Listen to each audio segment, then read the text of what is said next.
Welcome to SML Total Access, where we break down news, predictions, and more in our Madden League. Now, let's get fired up for SML football. Hello and welcome to SML Total Access, the longest running podcast, not only in the SML, but in connected franchise mode. Actually, I don't know if you guys know this or not, but I have former members and non-members reach out to me every time a show drops, even as early as last time we've had a show. It's an iconic show in the connected franchise community. I'm Primetime 000, joined by Dan and Matt. How are you guys doing? Doing well, man. Doing well. Enjoying the summertime. Yeah, pretty good. Not much has happened since our last show, but let's talk about the little stuff that did. Yeah, let's go ahead. Let's get right into it. Season 73, I believe, was last season. Obviously, Dan won the Simbardi. There's some guys who came up short. Some good, fun playoff games again. We'll start with Dan. Dan, what did you think about the season? Man, has it been so long that I get the odd questions now? I thought that was Matt's job. Hey, we're rusty around here. I guess that falls into the fact that you forgot to throw the ball away or didn't throw it away, an intentional grounding. Anyway, season 73, it was a great season. I think it was probably the best one we've had all cycle. Just great games, good entertainment. Soda called his shot and smacked Stavo, which I thought was pretty impressive on the NFC side. We got some life out of the NFC. AFC, man, we had some great games. I mean, Bomber and I went to overtime. You and me, Prime, we went to overtime. We had some great games. And then the Super Bowl was pretty well played. I think only one or two maybe mistakes. The big one at the end obviously cost Soda. And I'm sure he's gonna think about that for a long time. But I think overall, just another great season in the SML and finally get off the snide and get the Simbardi for the cycle. So I feel good. Matt? Yeah, it was kind of one of those, it's the summertime next to last season. Not a lot of guys were invested, but somebody had to win it. So I'm glad Dan did. But no, on a serious note, I felt for Dan a little bit. I empathized with him going into the Super Bowl just because he had more pressure on him than Soda for sure, but that most people can imagine. I mean, he'd lost two. He hasn't won one yet, but also, season one, I had a lot of pressure to beat Dump. And we weren't even in the same situation that Dan was in. So I know not only did he have all that pressure on him, but then he gets off to not a great start against someone he hasn't played before, which Dan's a lot like me. And I think a lot like you, Prime. Yep. When you haven't played someone very much, it's very, very tough. Now, it's tough for everybody, but when you're a defensive person and you don't know what to expect, it's tough. And I think Dan was just throwing the kitchen sink at Soda and nothing was working. But at the end of the day, he did what champions do. He did what people like him who've been in the playoffs time and time again, cycle after cycle, game after game, against elite competition. He hung around, took every punch Soda had, and just waited for Soda to make a mistake, and Soda made a mistake. I would have ran the ball on that third down a million times out of a million. That's not me saying hindsight.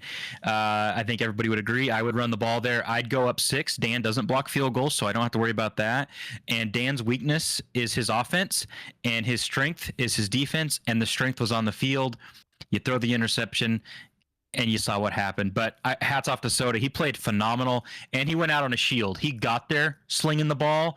So I guess if you're going to go out, you might as well go out slinging the ball. So that was a fantastic Super Bowl, wrapping up a really fantastic playoffs. Yeah, it was a really good season overall. Especially, there's some guys who, like Stavo, for example, we thought was going to kind of be on his redemption arc after he lost kind of a classic versus the Packers. And then he gets upset.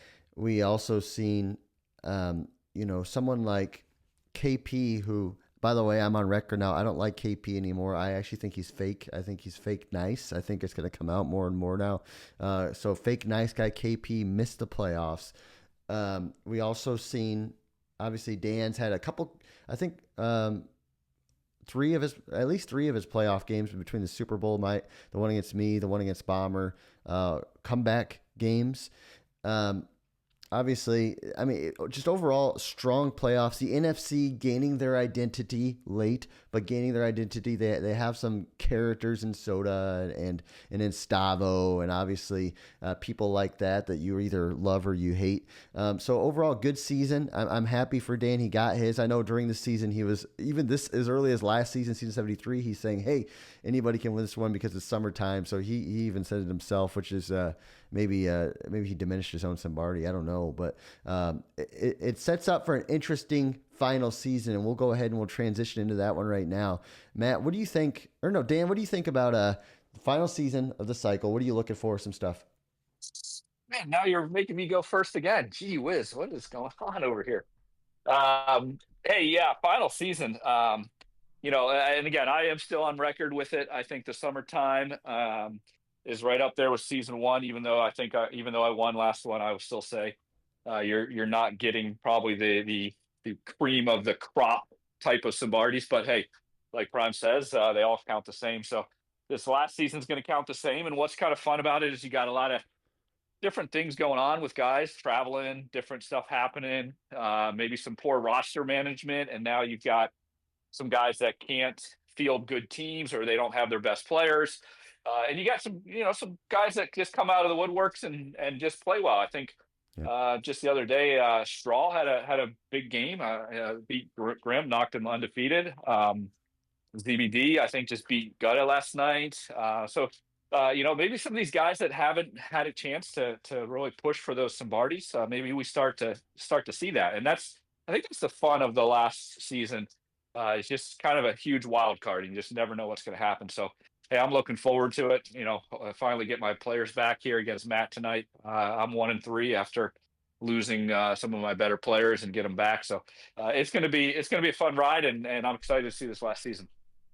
Man. Yeah, I'm going to disagree with Dan. I think all Simbardis count the same because they are the same. If you're checked out in the summertime, that's on you. It's no secret that we are going to be playing this month and the next month. It's a year-round league. If you check out, and honestly, I don't even know if people check out. I think it's an excuse. I think it's just what people say when they're losing. Pauly, it's just a built-in excuse. If you win, you win.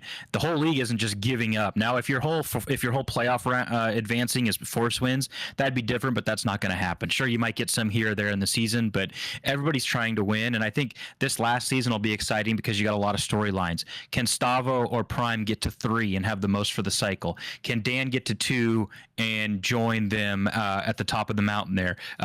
Can Bomber, who's had a really good cycle, if you just showed someone the win-loss records for the cycle, you'd say, wow, that Bomber guy, what a cycle.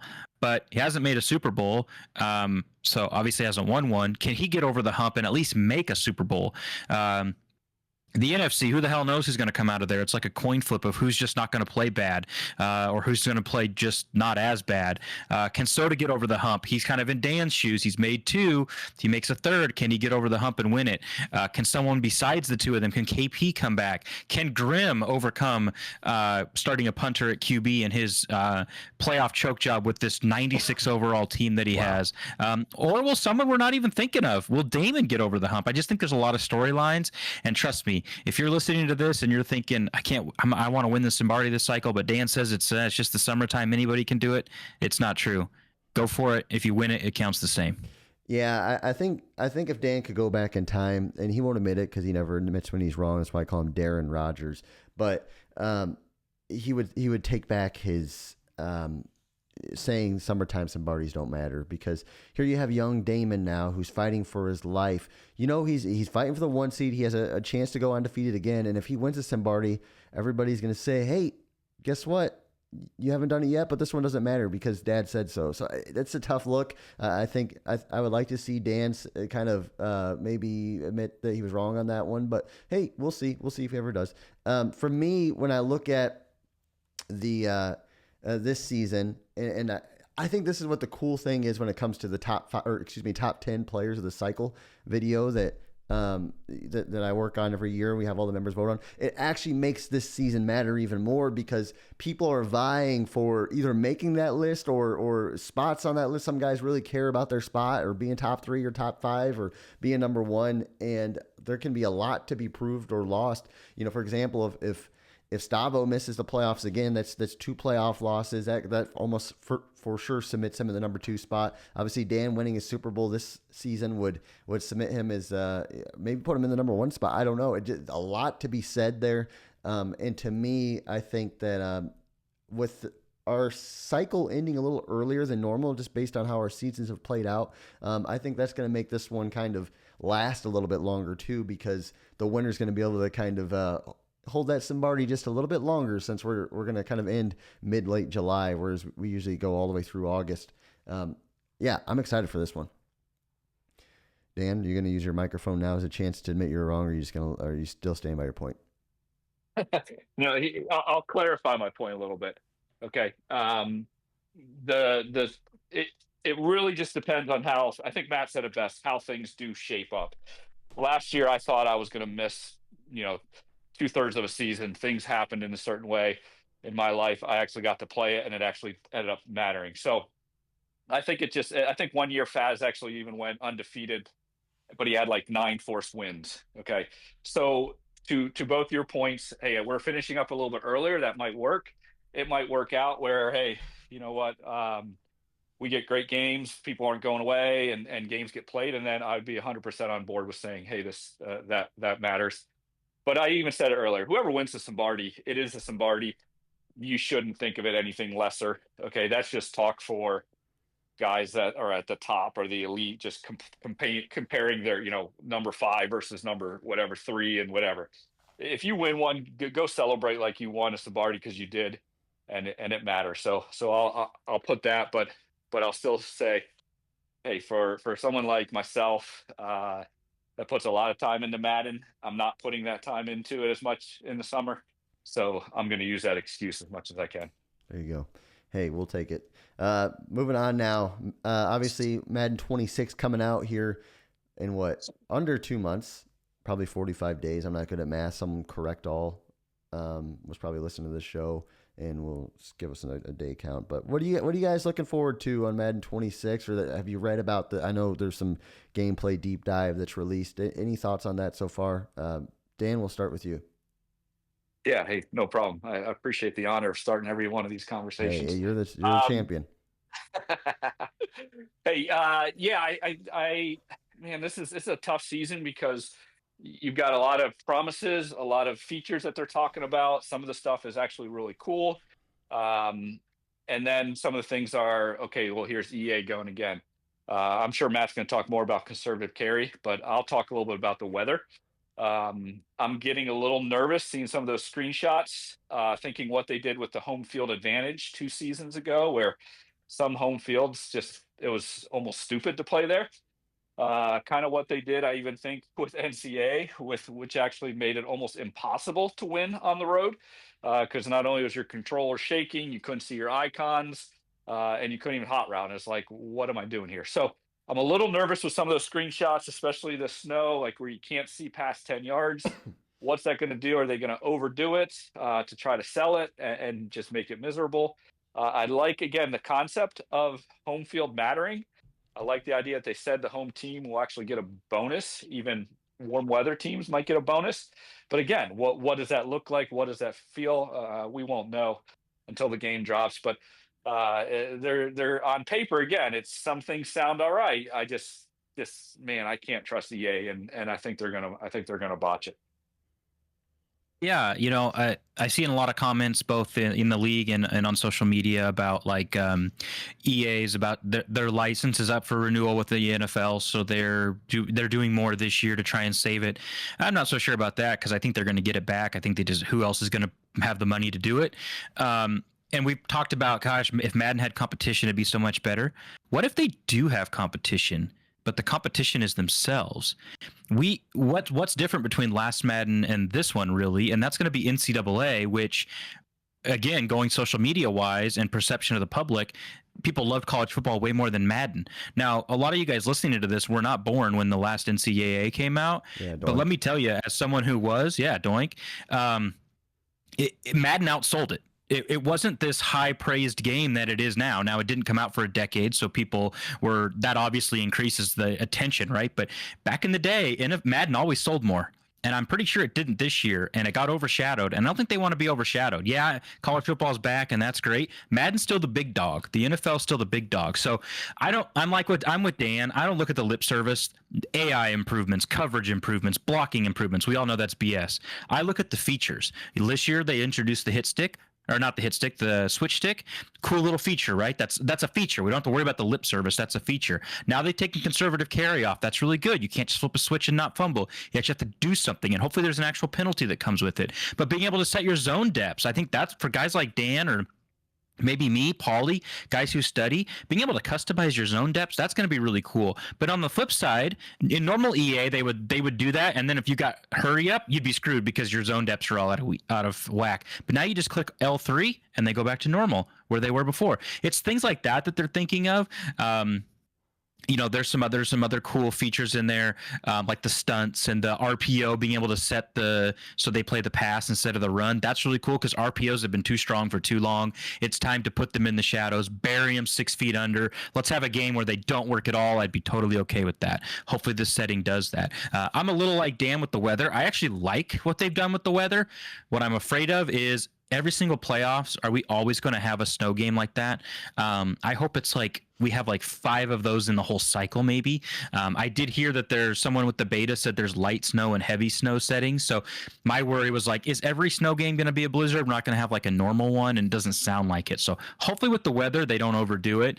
I'm cautiously optimistic, but everything else is lip service. AI, coverage improvements, the blocking, being able to shade, it'll actually matter. I don't believe that stuff. Yeah, no. So for me, when it comes to Madden, in my opinion, the last 2-3 years, Madden has been on the slow tick upwards anyway. Sometimes that can be a controversial thing to say, but I think the game is going in the right direction, especially gameplay wise. Franchise mode is what it is. I know we haven't heard quite what they're doing with that. I've heard through the rumor mill that it's going to be a big jump in franchise mode, but we'll just reserve our comments on that. To me, when people say EA this, EA that, when it comes to games that come out every year, I hear good things about MLB The Show from you guys, but there's really no game that comes out every year that people are satisfied with. NBA 2K was once a heralded game. Now, guess what? Everybody hates it that plays it all the time. Call of Duty, I hear guys that, I know that's a different company. I think who's a Treyarch and Activision split that. Maybe, I'm not for sure, but comes out every year. It's still, people are upset about like marginal improvements every year. That just kind of is what it is when it comes to games that release every year. But for this game specifically, I'm really excited about a few things. The weather's intriguing. The box art stuff's always intriguing, but I like the idea of the new route commit feature. So example, if your guy's beating you on corner routes, and I think this is a feature that is good for Madden League specifically, because it's not just a random that you're playing in MUT or play now. It's a guy that you know their tendencies, and you're actually going to be able to make adjustments based on that and commit to certain routes, which I think is going to be a big deal in man coverage and make man coverage more relevant. Wear and tear is another thing that I think we're going to see impact our league when it comes to stats, when it comes to progression, when it comes to quote unquote spamming players.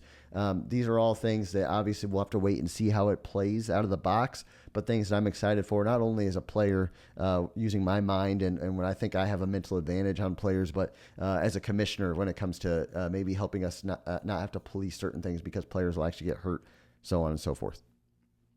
One thing I want to add, and we haven't seen anything about this, and I haven't heard much in the demo, or the beta, whatever. The biggest change they can make is going back to making quarterbacks matter. Soda would not be starting Tommy Toon over 99 Caleb Williams if quarterbacks mattered, and when quarterbacks matter, you pay them because they matter, and then that affects salary cap, which affects team building. We see all these superhero teams because nobody respects the quarterback position, and so all of us that had real life quarterbacks on big deals, Prime, you know this, we were pigeonholed because we were paying them so much money when other people were getting the same out of a rookie. So please, please, please make quarterbacks matter again. It seems like they alternate cycles or something where they do and they don't. I don't know why. Yeah, no, good stuff there. Let's go ahead and let's spread the love. Dan, who are you spreading your love on? Yeah, I want to just go back to Soda. I really felt bad in some ways, the way that it ended and he lost. And I think the cat's been pretty good with him. But I just want to give him the credit for not shying away from it. Coming on the Super Bowl post game, we've seen some guys in the past not come on that, and he did. He faced it. He saw it. He's kind of embraced it, even in the chat, and he's not backing away from trying to again get back there. So, hey, that's the best way to handle it, and I think Soda's doing that. So, I want to share my love on Soda there. Matt, who you spreading on? Yeah, Soda. I was going to say the same thing about Soda, so I'll skip him. I would have said the exact same thing. I'm going to go with Stavo. Stavo gets a lot of crap, guys. There's always going to be somebody. It's always kind of been Meats for a lot of my time here, where they just kind of get piled on, and there's running jokes and narratives. And one of the best things I can say about Meats, and I think anybody who's ever known Meats knows, he takes it like a champ. He never gets personal when he rebuttals. He doesn't cry that everyone's talking crap. I see the same thing from Stavo. Chat gets weird when people start to make things personal, when people are just talking crap. Look, it's a bunch of dudes. If you have guy friends, it's just what we do, right? But when it gets personal, it just gets awkward, and Stavo does a good job not doing that. And then I'm gonna share my love with Mike. I think Mike's probably, if we had a comeback player of the year, I don't know if Prime, if you do that in the award show, but it's got to be Mike, man. This is 500 Mike. That was the joke. Yeah. And a lot of times he wasn't even 500 Mike. He was 300 Mike. And this cycle, he's not only 500 Mike. He is a legitimate threat. He has a dynamic offense that looks good against everybody. Not to take away from Paulie, but it sounds like he was in the middle of a move. He had the dresser 12 feet in the air, and he's looking up, cranking his neck to get that game in. Yeah. Sound like he had some input lag and stuff. Who knows what could have happened, but he's 2-1 right now. So hats off to Mike. He's a great asset of the league, obviously a Hall of Famer, but I love seeing what he's doing there, and I hope he does it next cycle as well. Yeah, he almost retired last year, and I think he's probably in a good spot. So it's cool to see. For me, this is going to be maybe a cop out here, but this is just the guys who know this, I guess. The guys who take a suspension, or not even a suspension, but take a punishment and just take it on the chin and say, yeah, I did that and I'm going to fix it. Or, yeah, there's other problems around the league, but I do own this problem and I'm going to get better. Those are the guys who I really appreciate. Sometimes I think as humans, we have a issue where stuff happens, you do something wrong, and you get your hand slapped. And it's natural to point out all the other flaws of all the other league members, or, hey, this guy got a 1-game suspension for the same rule I got, and I got a 2-game suspension. Like, okay, just own your problem, own your mistake, and move on. And the crazy thing is, as connected as I am with our members, people, and this isn't just for one guy, but multiple guys will go and complain about certain things that happen to them, and they don't think it gets back to me, and it's crazy. I'm spreading the love on people who make mistakes. I don't care if you make a mistake. I have grace. I have more grace than probably most commissioners do, and that's not me lying. I truly believe that. I have tons of grace, especially for people who just own their mistakes. If you own your mistakes, I honestly, we track the suspensions on how many you have, and if you've got a bunch, I honestly don't even care, as long as you will own your mistakes. So yeah, that's who I'm spreading my love on. Matt, you got a Matt 5 or something? Well, I was going to say, speaking of taking it on the chin, Gutta must have that Max Holloway chin. Yeah. We didn't have a top 5 on the list, but I was somewhat prepared that it was coming. So I thought, why don't I give my top 5, and maybe I've done this already, hopefully not, but top 5 guys that haven't won a Simbardi this cycle that I think can win the Simbardi this last season. And we'll start with least likely at 5 all the way to most likely. So at number 5, I've got Paulie.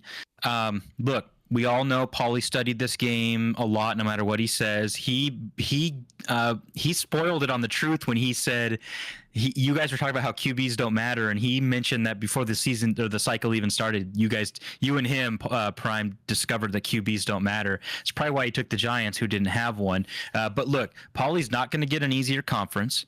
This is everything he's ever dreamed of. Sure, his division isn't easy, but he can make the playoffs even as a 7 seed. This conference has never been easier in my entire life. He can win one. He knows what he's doing. He's got that team in a good spot. So at number 4, I've got Paulie. At number 4, I've got Mike. Look, I think Mike has all the tools. He reminds me of Soda with that dynamic offense. Mike, I think, plays defense a little bit better.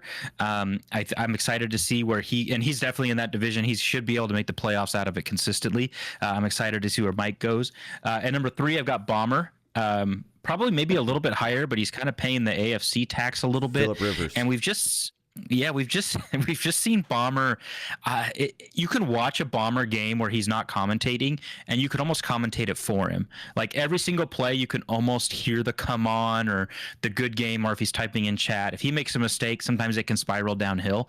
But if Bomber doesn't make that early mistake and he's on point, he can beat anybody, and he can beat anybody by a lot. So right there, I've got Bomber, who I think he's very, very motivated to win the Simbardi this cycle. At number 2, I've got Grim. Look, man, you can't have a 96 overall team, which I don't think I've ever seen that in Madden before. If I have, I just wasn't paying attention. You got to be able to do it, man. You've made the playoffs consistently. You've won a game here or there. It's time, man. You got the best team in the league. You got the most coveted free agent this offseason with Micah Parsons, who was an absolute menace for Straw in a game that really doesn't have a consistent, if you would even want to say a very good pass rush. Micah Parsons seemed to be the consistent part of that. So at number 2, I've got Grim. And at number 1, I've got Damon. Look, say what you want about his playoff record or whatever. If he was in the NFC, this guy might have a monopoly on Super Bowl appearances over there in the NFC. He's that good. He's got Dan's number. I don't have the stats on how many what their record is recently, but he just beat him 13-3, which is, I mean, that's just a prototypical Hertzler game, and I love those games. It's a prototypical me game as well. But look, he can beat Prime. He's shown that. Now he cheats to do it, but he has beat him twice. He can beat Dan. He's got Dan's number. I have no doubt he can beat Bomber. I think it's Damon's time. He's 4-0. I mean, you're 1-2. Prime, well, I guess you're 2-2 because you're getting a force. Dan's only got 1 win. I think it's Damon's AFC this cycle or this season. That's crazy. You know, he might be able to do it. He's got the team. He's playing well. I think a perfect setup for Damon would be a playoffs where he doesn't play me and he gets Dan somehow. I think if the cards play that way, I think he's got a real shot. Yeah, they called Ric Flair the dirtiest player in the game. I think that's Damon. He's cheating, but he's winning. Yeah, he's cheating. I still think there's a level of SML playoffs that he hasn't reached yet. I think that's where he struggles. That takes time. I don't think you can simulate that in any regular season game. It's just different. And to Matt's point earlier, you know, it's just different. Playing a Super Bowl is different. So I still think he's got to get over those hurdles. I think Bomber's number 1 for me. And if you look at some of his losses, he's had some miserable losses. He's lost to me twice in overtime. He lost to Q, I think, twice with under like 20 seconds. He just had some bad luck or bad play, whichever way you want to call it, in the playoffs. So I still got my money on Bomber. And the NFC, man, I would love to see Mike. That'd be awesome. So that's a great list. That's a good list, man. That was a really good list. And I don't feel too bad for Bomber. He got an onside kick against me and won a playoff game, so I don't feel too bad for him. I didn't say I felt bad. I just said I think Bomber's got more of the he's got more of the ability to win in the playoffs. I think Damon needs some more seasons under his belt to get that toughness, that mental toughness. You got to callous your hands a little bit. Yeah. Like you said, you got to play a certain way, and then you hope for a guy to make a mistake. I mean,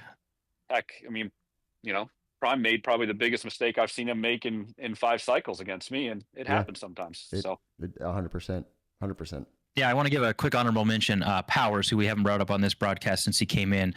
He's 3-1. He plays obviously Prime twice, Bomber twice, but he's got Soda, he's got Damon, he's got Dan, he's got Doink, he's got Woods, he's got ZBD, he's got me, obviously Prime twice. He's 3-1. If this guy makes the playoffs with that schedule, he's battle tested in one of the toughest division in the league, probably. Watch out for him a little bit. He wasn't on my list, but he makes an honorable mention of this guy's. If he can get through that and make the playoffs, he's battle tested. That's good. Guys, that's Matt 5, SML. This is Total Access. I'm Prime Time. That's Matt and Dan. Appreciate you guys listening, watching, whatever you're doing. Hopefully you guys have a great day. See you next time.